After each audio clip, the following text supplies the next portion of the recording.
The kind of numbers that would have buried most second-year players under an avalanche of criticism before the calendar even flipped to December.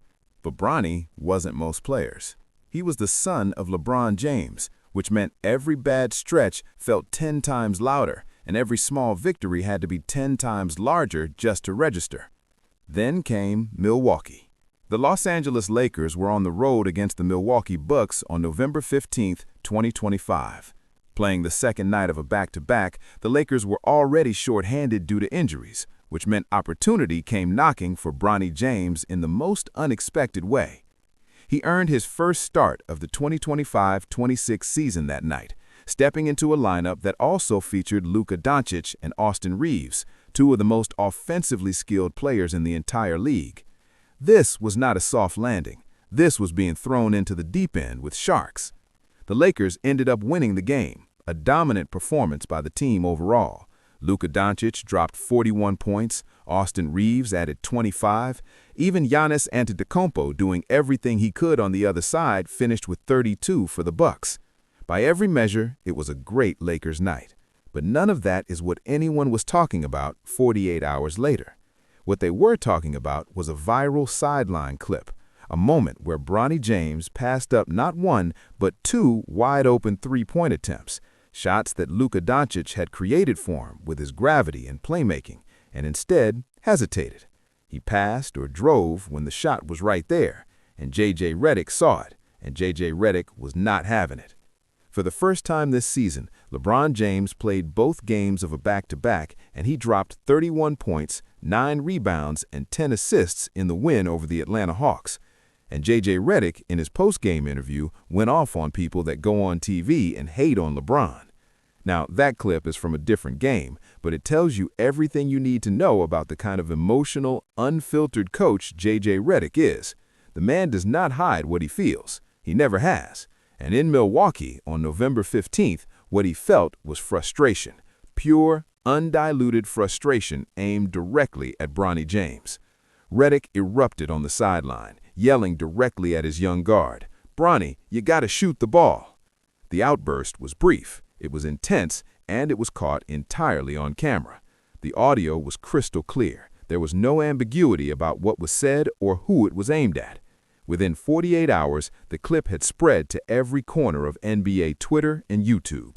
Posts from November 17th and 18th were going viral, with captions like, "JJ Redick cusses Bronny out," and even "JJ is fed up." Millions of views, countless reactions, half the basketball internet framing it as confirmation that Bronny simply didn't belong. The other half calling it tough love from a demanding coach who held everyone to the same standard. Luka Doncic himself had been visibly frustrated on the court during the possessions in question, throwing up his hands after setting up Bronny for open looks that never got taken. That detail made the story even richer for the people who wanted to pile on. Now, it wasn't just the coach who was fed up, it was the franchise player, too. But here's where the real story starts, because the title of this video tells you there was... But let's be real about what the actual evidence shows. What can you tell me about JJ's culture, like what him and the coaches are trying to build? LeBron himself answered that question directly on the Mind the Game podcast, and his answer is not what you'd expect from someone who supposedly hired a lapdog. When you look at JJ's career as a basketball player, all the way from high school, and he's been a winner his whole life, he went on, and it's worth paying close attention to exactly what he said. He's going to tell you exactly how he feels if you're not doing it right, but it's going to be in a very stern but loving way. Stern but loving. That 4-word description from LeBron James himself is the entire key to understanding the Milwaukee moment. This was not a coach going rogue. This was not a family feud brewing. This was JJ Redick doing exactly what LeBron said he does, telling you exactly how he feels when you're not doing it right. And Bronny not shooting wide-open threes created by the best playmaker on the team, that was not doing it right, not even close. The other thing you have to understand is that this wasn't even the first time Redick had gone off on the sideline. LeBron himself had laughed about it in interviews. He once noted publicly, "We know JJ is going to spaz out from time to time. At this point, for us, we need to listen to the message and not how he delivers it." That's a veteran leader who understands his coach's communication style and is bought in completely. Who is JJ Redick really, and why does he coach this way? To truly understand why the Milwaukee moment happened the way it did and why it mattered as much as it did, you have to go back. Because JJ Redick's coaching style didn't appear out of thin air when the Lakers gave him the job. It was forged over decades of being coached hard, coached honestly, and coached without any sugarcoating. And no one understood that better than LeBron James himself. He's been taught the game the right way, and it's been no sugarcoating with the coaches that's put him in the position that he is in today. Think about that. LeBron James, a man who has played for some of the most demanding coaches in NBA history, including multiple Olympic coaching staffs, is essentially saying that JJ Redick was shaped by the same philosophy that shaped him. No sugarcoating. You perform or you hear about it. And it's not just talk. Redick has the receipts from his own playing career to back it up. He talked about it himself in one of the most revealing moments of the Mind the Game podcast, a story about being kicked out of practice as a high school sophomore. He kicked me out of practice. I had no idea why he kicked me out of practice. He added more context right after, and I think he was just setting the tone for the season, like wherever you think you are. The words his coach left him with as he walked out of that practice. Best sophomore in the country, my ass. LeBron's reaction says everything. He loves it, because LeBron James grew up in the same school of thought. And this connects directly to Bronny, because Redick had actually talked before the Milwaukee moment about what he looks for in young players. Coaches and veterans being able to get on them, that's the first marker. Can you be coached? Not just in a passive way, but genuinely coached, called out, pushed hard, and not flinch. And there's no snickering, there's no backtalk. And then the key observation, it's just almost they look like keep coming with it because I want to see how much I can absorb. That is the standard. You absorb it and you come back better. And this brings us to something that the clickbait version of this story completely buried. Because the actual story of what happened after Milwaukee, the story of who Bronny James proved himself to be, is the part the algorithm doesn't want you to click on. It doesn't generate outrage. It doesn't confirm what the haters want to believe, but it is, without question, the most important part of everything that happened.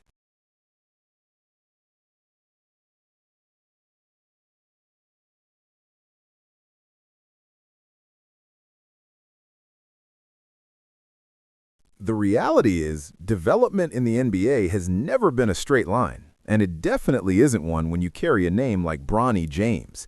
Every possession gets analyzed. Every hesitation becomes a headline. Every mistake turns into a narrative about entitlement, pressure, or whether he belongs. But what gets lost in all of that noise is the actual process of becoming a professional basketball player. Because that's what this is, not a finished product, not a final verdict, a process. And when you really slow down and look at what's happening instead of reacting to clips and commentary, you start to see something very different from the story that keeps getting pushed online. You see a young player who is being coached hard, held accountable, not protected from criticism just because of who his father is. And more importantly, you see a player who is responding the right way. That Milwaukee moment wasn't the end of anything. It was a checkpoint, a moment where the expectations of the NBA collided with the reality of a young player still figuring things out. And instead of breaking him, it gave him something to build on. That's what good coaching does. It exposes weaknesses, not to embarrass, but to improve. And that's exactly what JJ Redick has been trying to do all season, not just with Bronny, but with the entire team. Because if you strip away the headlines and the drama, what you're really watching in Los Angeles right now is a culture shift, a team trying to balance veteran greatness with new pieces, new roles, and new expectations. And that's not easy. Integrating a player like Luka into a system that already revolves around LeBron is complicated. Figuring out how Austin Reeves fits into that equation is complicated. Developing a young guard like Bronny in that environment is even more complicated.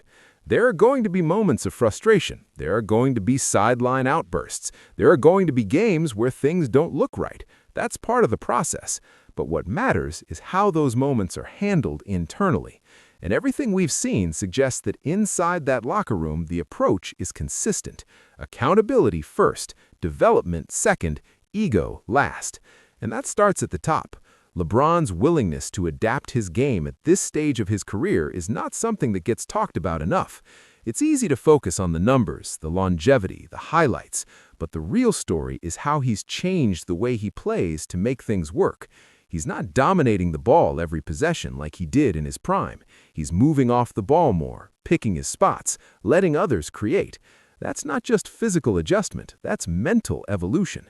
And when you're a young player like Bronny, watching that up close every day, it sets a standard. It tells you that no one is above the system, not even one of the greatest players to ever play the game. So when JJ Redick yells at Bronny to take a shot, it's not a contradiction of that culture. It's an extension of it. It's the same message, just delivered louder. Do your job, play your role, don't hesitate. And the fact that Bronny didn't push back, didn't shut down, didn't let that moment define him, that matters more than anything that happened on that sideline. Because that's where careers are shaped, not in highlight reels, not in viral clips, but in how players respond when things don't go their way.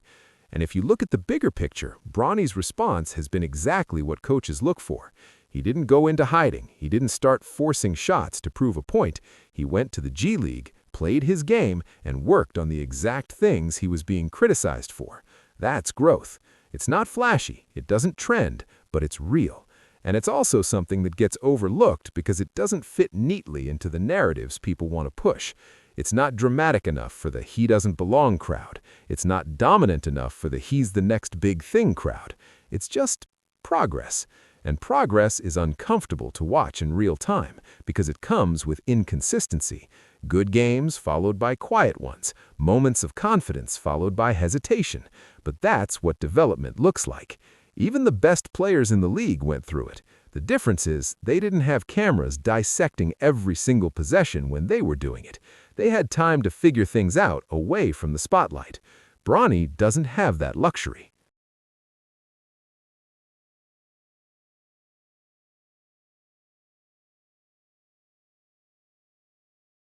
Every step forward gets measured. Every step back gets magnified. And yet through all of that, there hasn't been any public frustration from him. No complaints, no excuses. Just a focus on getting better. That's not something you can fake. That's mindset. And it's also why people inside the organization continue to support him, even when the outside noise gets loud. Because they're not judging him based on clips, they're watching the work, the habits, the way he approaches practice, film, and feedback.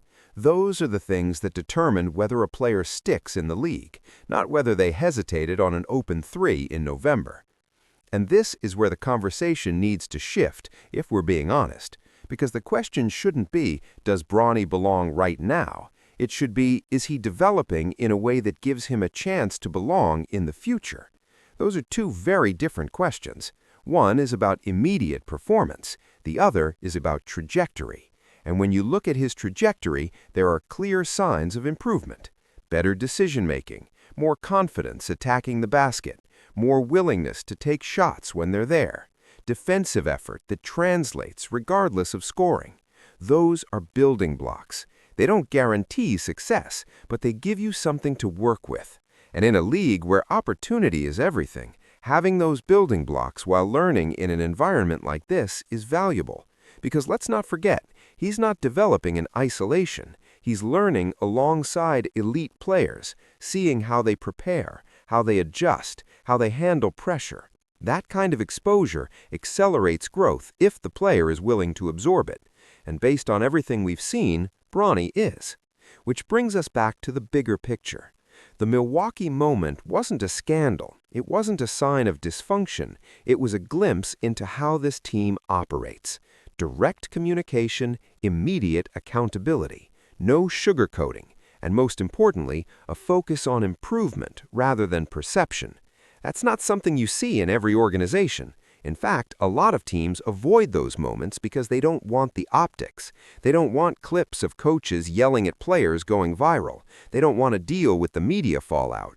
But the Lakers didn't shy away from it. They let it happen. They addressed it internally, and then they moved forward. That's what real teams do. And it's also why the idea of a LeBron revolt never really made sense if you looked at the actual context, because nothing about LeBron's actions or words supports that narrative. If anything, everything he said points in the opposite direction. Trust in the coach, belief in the process, pride in his son's response. That's not someone who feels disrespected. That's someone who understands what it takes to grow. And that understanding comes from experience. LeBron has been coached hard, criticized, challenged. He knows what those moments feel like, and more importantly, he knows what they can lead to if handled correctly. So instead of shielding Bronny from it, he's letting it happen, letting him go through it, learn from it, come out stronger. That's not just a basketball decision, that's a parenting decision, and it's probably one of the hardest ones to make, especially in a public setting like this, because it would be easy to step in, to defend, to push back, but that wouldn't help in the long run. Growth doesn't come from being protected, it comes from being challenged. And right now, Bronny is being challenged in every possible way, on the court, off the court, in the media, online. The question is whether he continues to respond the way he has so far, because if he does, the narrative will eventually shift. It always does. Not because people suddenly change their opinions, but because consistent improvement forces them to. It's hard to argue against progress when it keeps showing up, and that's the part of the story that's still being written. Not the viral moments, not the debates, the daily work. The adjustments, the small improvements that don't make headlines but add up over time. That's where careers are built. And if you really pay attention, that's exactly what's happening here. Quietly, without the noise, without the drama. Just a young player trying to figure it out in one of the most